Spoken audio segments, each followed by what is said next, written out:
Mesdames et messieurs, bonsoir et bienvenue sur les informations du Septentrion de ce mercredi 20 septembre 2023. Une quinzaine de journalistes des départements du centre et du nord Bénin participent à un atelier de formation depuis hier mardi. Cet atelier consiste à outiller les professionnels des médias sur les questions de stigmatisation, de discrimination et de violence basées sur le genre à travers l'approche LILO, Looking In, Looking Out, qui signifie en français regard interne, regard externe, du 19 au 22 septembre 2023. Cette activité, initiée par Plan International Bénin, vise à mieux traiter l'information sur les professionnels du sexe, les personnes vivantes avec le VIH et les utilisateurs de drogue.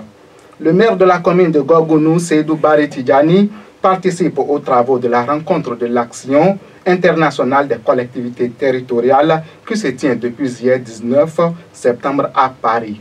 Au cours de la première journée, marquant l'ouverture d'une série d'activités, le maire a plaidé l'appui des projets d'assainissement et de l'eau afin d'atteindre les objectifs de développement dans sa commune auprès de plusieurs partenaires. Dans ces plaidoiries, l'autorité communale a su vendre les potentialités de sa commune telles que l'élevage, l'agriculture et le tourisme, tout en exposant la nécessité d'accompagnement et de partenariat avec ces organisations pour l'amélioration des conditions de vie de ses administrés.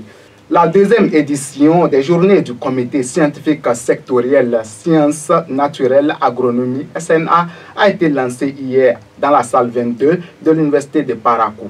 Faire la lumière sur les efforts de recherche et mettre à niveau les préoccupations d'intérêt commun de la faculté d'agronomie, tel est l'objectif de ces journées.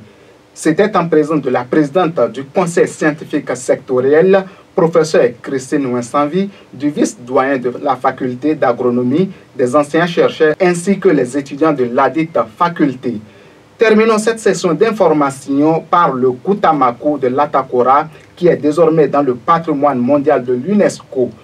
C'est au cours de la 45e session de l'institution qui se tient en Arabie Saoudite du 10 au 25 septembre 2023 que cet espace culturel a été inscrit sur la liste du patrimoine mondial de l'UNESCO.